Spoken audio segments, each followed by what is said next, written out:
My lords, ladies and gentlemen, I would like the first slide, please, actually.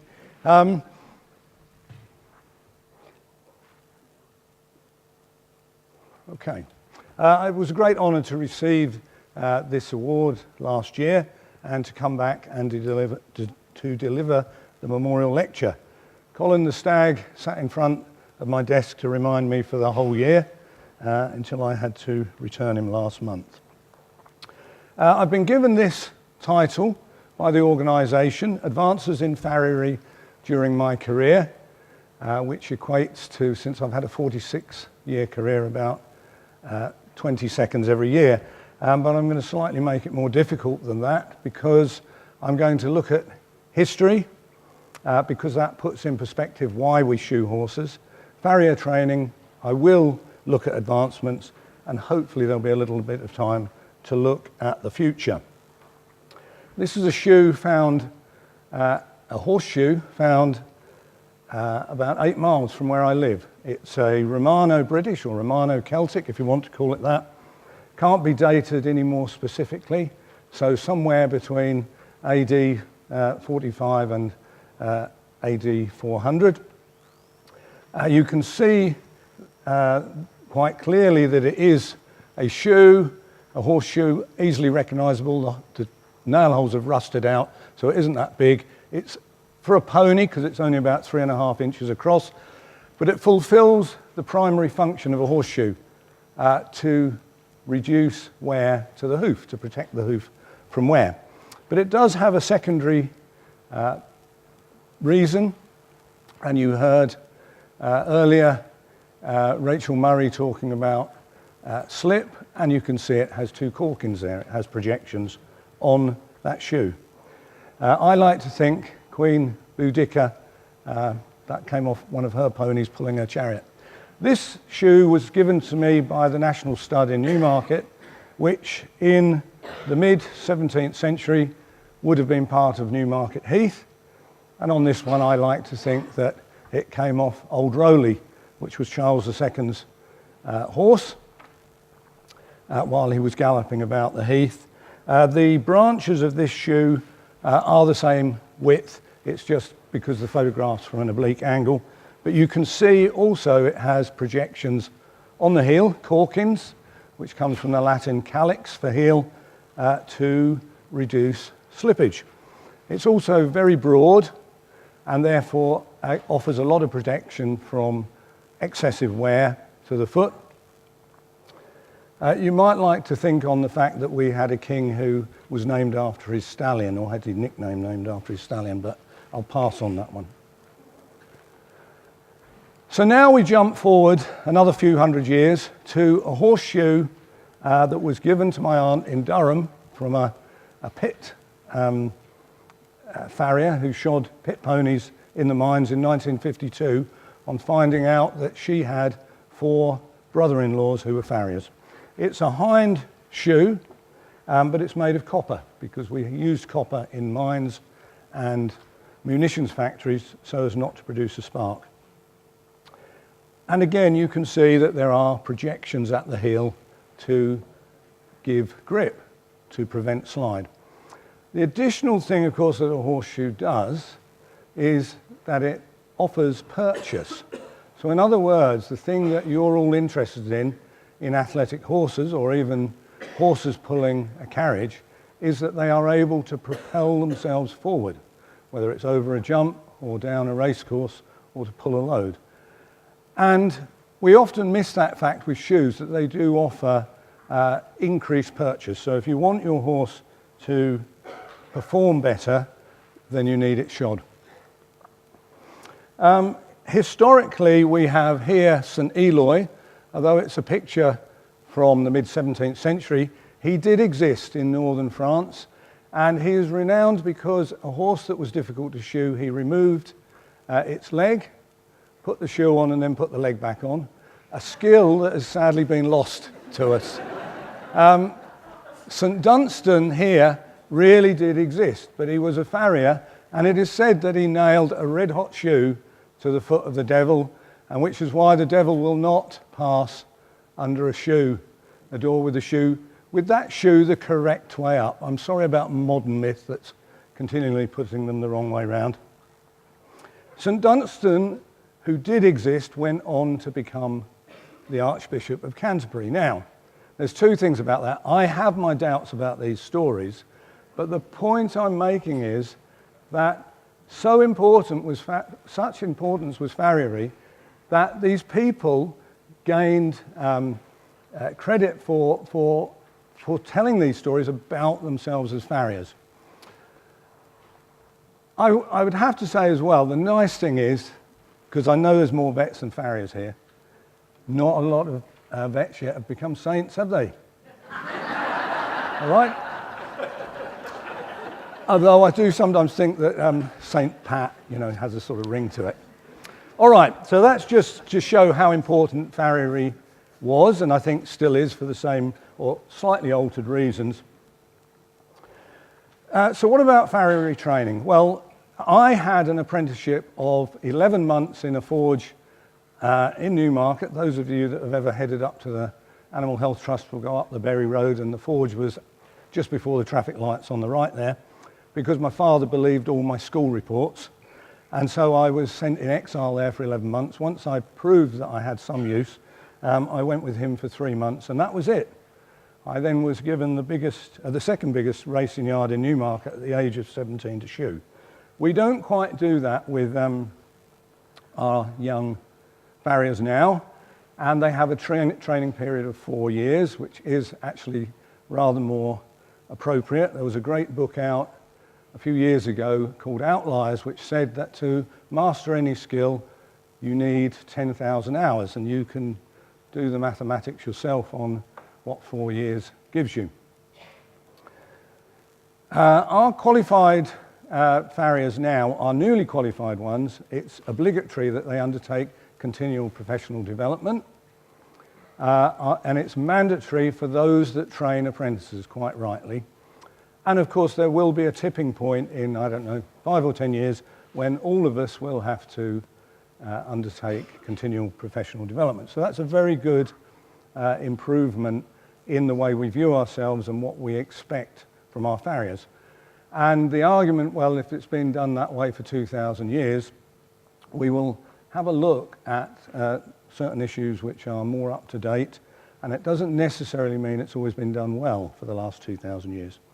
The Worshipful Company of Farriers has a progressive recognition. We have 3 tiers of examinations, from diploma at the end of apprenticeship. For those farriers that improve their skills and knowledge in remedial shoeing and use their skills to correct conditions of the foot and limb, we have an associate exam. And for those that are able to show that they can now pass that knowledge on, because we really have got to stop being a craft that takes 25 years to learn and then we die and not pass it on. So the fellowship is really an examination to test the ability of a farrier to communicate, whether that's written or as I'm doing now. There are additional degrees and certificates now. We heard a question from a lady at Myerscough College, and Myerscough College has been doing a degree for a few years, and that's where I gained a degree which opened the gate to me to allow me to do a PhD. The Royal Veterinary College at London has been running courses for 2 years now. The first successful candidates, I think, finished either last week or the week before. Facebook was bombarded with them partying, so I know that happened. And so there's lots of opportunities now for farriers to go on, and most of them are taking it up. Worldwide, you can see a picture here with Professor, or could I call him Bishop Tim Greet on the left, Gil Riley, who's a vet who sets our questions for our exams in Ludlow, Professor Pollitt, who knows more about the horse's hoof than the rest of us put together, and myself truly, in Beijing at the World Equine Veterinary Association Congress. And below that you can see we put on, or at least Professor Pollitt and I put on, a special day for Chinese vets. That shows the old-fashioned thinking, I'd have to say, in developing countries. It should have been for their farriers, but, who's going to turn down a trip to Beijing, hey? So so I didn't argue with that. The lady on the right is Heather. She's a young American farrier who took part in our cultural exchange. They send us 2 farriers every year from North America, and in an act of revenge, we send them 2 of ours. On the left there is an examination, the first one in Catalonia, and I was there as an external examiner. It wasn't a Worshipful Company of Farriers exam, it was the Catalonians' own exam, and I was there to help along. This is the early morning trot up before things began.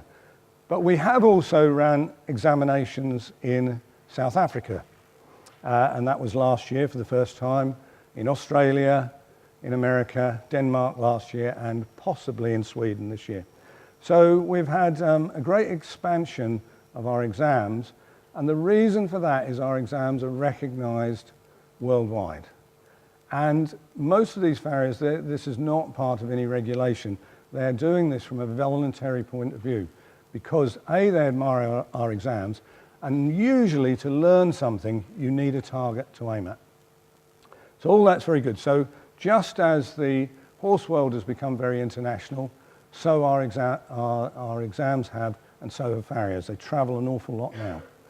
So what about advancements? Well, the big advance really 20 years ago was the development of acrylics, and we can repair any hoof immediately. Now, of course, we can't put glue on exposed sensitive tissue, but providing there is some horny covering there like this, then we can rebuild, and you can see it's still being traditionally shod with nails. So that was a big advance. Prior to that, there was no way of successfully repairing hooves. The materials we used really didn't work at all. That same material, acrylic, bonds so well, and for those of you that are travelling back in a modern train, they don't weld the aluminium carriages together. They stick the aluminium together with acrylic. It sticks extraordinarily well with acrylics. Steel doesn't. So that's why we can do this very easily with aluminium. We can't really do it with steel. One of the companies says that you can stick steel to the horse's foot, and I agree with them. I say that of course you can, it just falls off the next day. But so we have to say that it has to be viable, and this sticks far better than any nailed on shoe. Here's the problem. It locks in the heels. One of the main things that happens as the hoof comes to the ground is that the hoof opens. It's a little bit more complex than that, so we're restricting movement. So it's a great way of overcoming a short-term problem, but of course owners and trainers, being owners and trainers, when their horse is sound, suddenly they say, no, I want to keep it in those shoes. But that's not actually good news over the long term. This is another advance, which is actually still a prototype, and it's actually a mould has been put over the horse's foot, and this glue, which is a polyurethane, plastic to you and I, has been injected in, and it sticks to the hoof, and you can see it leaves a form quite like a traditional shoe. It's not been finessed yet enough to go on the market because it's one of those things where it's still waiting for the material. Polyurethanes do not stick as well as acrylics, and after a few weeks they become brittle and break. So you can do a very good job like this in 2 weeks' time, it'll come off. But I think they will get it right because there's a bunch of farriers who are working on it very hard with the right people, and it's a very, very clever idea. One day it'll happen. Here we can see how our nails, which were iron 2,000 years ago and are steel now, so iron with a bit of carbon in it. And there's suddenly been an advance that we've always known that by putting nails into the hoof we are introducing microbes, but by coating nails in copper it seems that we are overcoming a few problems. If we look at this here, I think Rachel will like this if this first video can run. Oh, let me see. Yeah. So, a little bit less stable than the hock that you showed. It actually really only has a problem. I don't know if I probably can't run it again. So I'm going to put this big extension on here, and that should create a lot of stress here. You can see the pressure mat here reading. You could see that the inside foot was not on the ground now, and it was really overloading. But when we put an extension on, it doesn't quite do what we think if it's going to run. There. So this foal's still a little half sedated, so it's a little bit wobbly. So it actually improved more by the next day. So I think that, okay, it's on a hard surface. It's not on a soft surface. But that shows a remarkable improvement in about 15 minutes. But what this pressure mat shows is that actually it doesn't do what we might think. We might concern ourselves that leverage here would increase the force here. Actually, it switches the loading to the medial side, to the inside, which is good news. So that's something I have to show really exaggerated cases because the principles are more easily understood. I've noticed that Kate Horan's in the audience here from the Royal Veterinary College. This is a study at Newmarket with the help of a farrier. It took so long to get the money. I was going to be that farrier and I retired in the meantime, but apparently that's scientific research. But that's ongoing at the moment. Thank goodness we're starting to get some science to shoeing horses. This is a case, I don't know whether Tim is still about, that I did with Tim at Rossdale's, and you'll see that this is an early CAT scan. They've actually improved really in their resolution. It is of the same horse, the radiographs on the right, and if you look at so we can see this very distorted hoof, and I've actually put acrylic here, not to correct it because it's a 2-year-old pony, but to help it walk. Let's see it walk. This is what I'd call a bonsai horse. You know, it's been made smaller and more crinkly by people that obviously like to breed horses that way. But the little thing came in and we had to do our best for it. If you see the video on the right, you can see just how much better it bears weight on that hoof. Now it'll have to have that treatment for the rest of its life because it's not possible to correct that fault. But it shows what we can do with modern acrylics and a modicum of science. Okay, just to try and wrap up, what about the future? Well, I think the future still means that we need apprenticeships. We need a master farrier looking at what the apprentice has done very closely. And if you notice, farriers are never recognised at lectures by their clients because all you ever see, well, okay, you know what all you ever see. So let's just to come back to grip and slip, and that's where we need science applied. 3 stud holes, all right, full up with mud at the moment. 2 tungsten pins. So this is what stops the horse sliding on the road. But the point is, how much slide does a foot need? Because it does need some, but it doesn't need to slide so much that you slip off the back of your horse. Every farrier in the world will tell you where the best place to put stud holes is. I'll tell you how many of them know. None of them. That's where we need some simple science. And we heard earlier about surfaces. It's also getting complicated by surfaces. So I hope that's the way we go forward. I would like to say that Farriery still offers that easy mnemonic: protection, traction and correction. So, and you've seen all of those. It gives protection from excessive wear, traction to give grip, and purchase for improved performance, and we can use it to correct faults. We just need to gather this information better. We need better science and dissemination. I don't need that to go off. Come on, this has got to run, this video. It won't. That was the best video I had. I was going to bring him along and do a demo actually on here. So I just don't know why farriers get bad backs. Ladies and gentlemen, Your Royal Highness, thank you very much.